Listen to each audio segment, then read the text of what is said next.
So, as of about 30, maybe 40 or so minutes ago, Labour came out with their big constitutional review document. And there is one big important thing in here, which we talked about yesterday. Of course, House of Lords reform. Starmer has not backed down.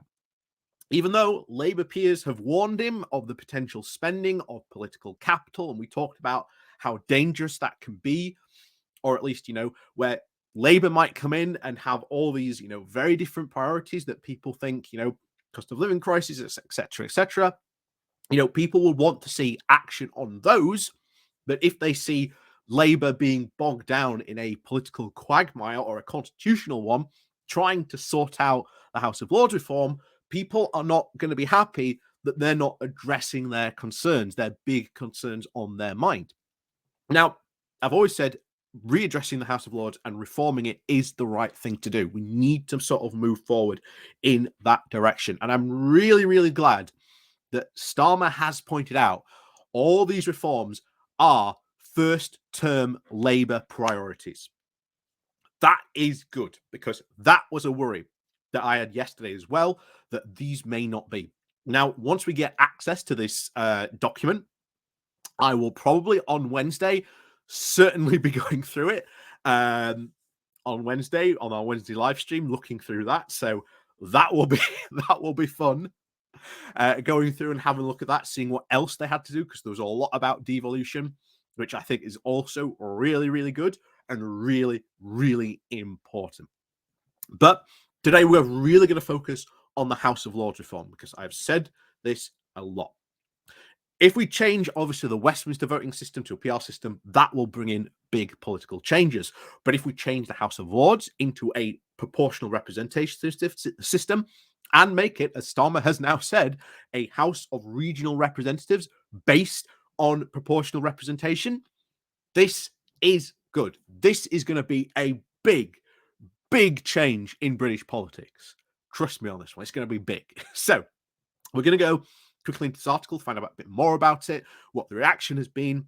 And yeah, it's good. This is good. I am really genuinely quite excited about this. I am really, really super happy about this. So, yeah, let's go diving into this, because it's always worth going into. So before we continue on, please do remember to hit that like, share, and subscribe button. And of course, down below, there are links to my Patreon page and a donation link called Buy Me Coffee, where you can buy me coffee. And as always, thank you very much to all those people who do help and support the channel that way. And of course, on with this. So this comes from The Guardian with the title of Labour unveils plan to overhaul Constitution and replace the Lords. Labour will consult on replacing what the party calls the indefensible, the House of Lords, with an elected chamber as part of a 40-point plan written by Gordon Brown to overhaul the Constitution, but stopped short of committing to its abolishment in the manifesto. It's not the end, even if they don't sort of commit to it. I think going in this direction, once again, really having this conversation and making these move forwards is a good point on this. Keir Starmer on Monday will join Brown for the launch and the former Prime Minister's Commission on the UK's Future, which will make recommendations on Lords reform, devolution of power, and future of the Union. The party said that its centrepiece would involve the mass transfer of power from Westminster to people and their local areas, with Starmer saying the centre hasn't delivered. Brown recommends cultivating over 300 emergent clusters of the new economy and eliminating Westminster and Whitehall bias and giving everywhere a fair share of our future prosperity. Labour said that one of Brown's recommendations would abolish the Lords, as well as set new rules to end the undue influence of wealth and foreign money and prevent MPs part-timing the job. Fantastic. There's so much stuff which they can do. They can absolutely do for this. And it's potentially a massive vote winner. So the stuff we have seen this morning, the stuff that has come out from this, I mean, it's still, as you can see here at the moment, I'm still doing this. It's still going on live, but it's just my recording slot that I normally do. So, and the more and more, again, before I went live, the more and more I was seeing, yes, this is good. This is Labour going in the right direction on this. So I'm really, really happy we're going in the right direction. Like I say, on Wednesday, I'll see if we can hunt down the report and we'll go through it live on Wednesday. Where are we? So, this. Brown also recommends tightening the enforcement rules, with public directly represented in a new integrity commission for politicians and public life. All 40 of Brown's recommendations will be subject to constitution, with the conclusions of that future process ending up in Labour's manifesto. Abolishing the House of Lords would shake up a centuries-old constitutional model, which would likely face resistance from the existing peers. Lord McFall and the Lord Speaker and former Labour MP is due to give a speech on Wednesday arguing for constitutional basis reform of the Lords. Its comments are released ahead of the Brown report, and Starmer made no mention of the House of Lords, instead concentrating on how Labour would bring about real economic empowerment for a devolved government and mayors and local authorities. And that is something that we've talked about quite a lot on this channel. Localism. Localism is going to become the new buzzword because you've got local regional mayors that want to do stuff, can see what they need to do for their region to help improve their region and areas.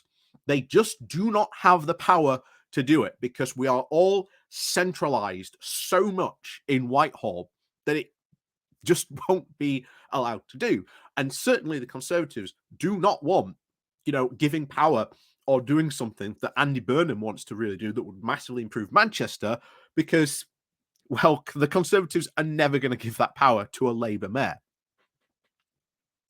So back to it. Where were we? Yes, so this would include new powers over transport and infrastructure. Great. Building and housing, such as compulsory purchase orders on vacant sites and measures to stimulate growth. We have an unbalanced economy, which makes too little use of the talents and too few people in too few places. He will say on Monday that we all have higher standards in public life, a wider spread of powers and opportunity, and be better for economic growth that benefits everyone, wherever they are. By setting our sights higher, wider, and better, we can build a brighter future together. Bridget Filson, the Shadow Education Secretary, said on Sunday that Labour will make sure that there is an elected second chamber and the plan is done in the first term. We will be consulting ahead of the manifesto around how we can make this happen, she added. In an interview with the Sunday Times, Starmer said that there were questions of implementation, telling the newspaper that the answer for that is in the bit of the discussion that comes after Monday, because there's the testing and the propositions, refining them, and then crucially answering, thinking, and how and when this is implemented. It will require legislation, and that won't, and what won't require legislation, and whether we can do at each of these steps. The purpose is to craft a manifesto that says, this is the overall project. These are the bits we intend to do in the first 5 years, and this is the delivery that you can expect to see. Fantastic. Brown is believed to be very keen on the abolition of the Lords than some other senior party figures who fear that the lengthy public debate over constitutional reform could overshadow the more important priorities of a first-term Labour government. I agree with those concerns. I agree. You've only got to look at what's going on now in the Tory party, where they're having a massive argument over NIMBYism and YIMBYism, the, not in my back garden or yes in my back garden in the other one. And it's not looking good when you've got a cost of living crisis, an energy crisis, and they're arguing so much out over this. And they are clearly not trying to solve the problems, which are very evidently going on right now.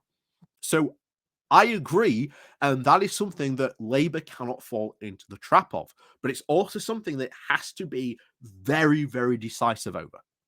So it is a concern. I agree with that concern, but as long as they are decisive and firm and they go into it with a plan and an overall delivery project, that will solve those problems. So back to it. So the former Prime Minister gave a separate briefing on Scotland on Sunday, in which he made the case for a new Council of the UK chaired by the Prime Minister, which would also meet as a Council of Nations and regions to examine common issues. We are going to, of course, abolish the House of Lords and replace it with a reformed second chamber. There will be an enhanced Scottish representation, and it will also have a constitutional role to protect the devolution settlement, he said. In an earlier draft of the report leaked back to The Guardian in September, Brown recommended the House of Lords would be reformed as an assembly of regions and nations, with a remit of safeguarding the Constitution with the power to reform the government to the Supreme Court. In this presentation, Brown insisted that there is support for radical change from voters across the UK. But in Scotland, Middle Scotland, the group Brown had previously identified as those who feel more Scottish but have not written the British dimension out of their lives, believe by a margin of over 50% to 10% that a serious plan to change Britain could be more attractive than independence. His report also recommends that the civil service and agencies should be dispersed from London to Scotland to enhance the role for Scotland internationally, with new powers for the Scottish government to enter into international agreements and bodies such as Erasmus, UNESCO, and the Nordic Council. So this is going, I think, in the right direction. This is really going in the right direction. Ultimately, like I say, at the time I'm doing this, the press conference is still going on, but everything here we have seen announced. We've seen that commitment. We want to do this in a first term. He has committed to reforming the House of Lords. What change that is going to make, we're not 100% sure. But as I've said before, the PR movement needs to get in on this. They need to start acting now. If they, as much as we want to reform, electing MPs, and I agree that is a crucial point. If this becomes a big point, the PR movement needs to move into this. It needs to go, hey, Starmer, we've got the perfect solution for you. Here you go. Here's a house of regional representations with all the UK split into these different regions with, 5 different, seats that can be won through, these PR, institutions. They need to move on this. If I were them right now and I was in sort of the big PR movement, I'd be seeking certainly a sit down with Keir Starmer to say, hey, you want an answer to the House of Lords? We've got you one. Not only that, but PR as well will be so attractive to a lot of people. So the PR movement really needs to go, we're not dropping reforming Westminster voting system, but if this is what we can get, if we can get that change in the House of Lords, that is a worthy goal, and we need to sort of shift gears. We're not going to drop reforming the Westminster system, but if the House of Lords is on the table and up for discussions, the PR movement needs to go in there, needs to start negotiations, needs to sit down with Starmer. Move. Time is of the essence, guys. Really is. So, as always, thank you very much, as always, for watching. Please do remember to hit that like, share, and subscribe button. And, of course, down below, there are links to my Patreon page and an donation link called Buy Me Coffee, where you can, buy me coffee. And, as always, thank you very much for watching, and we'll see you all next time.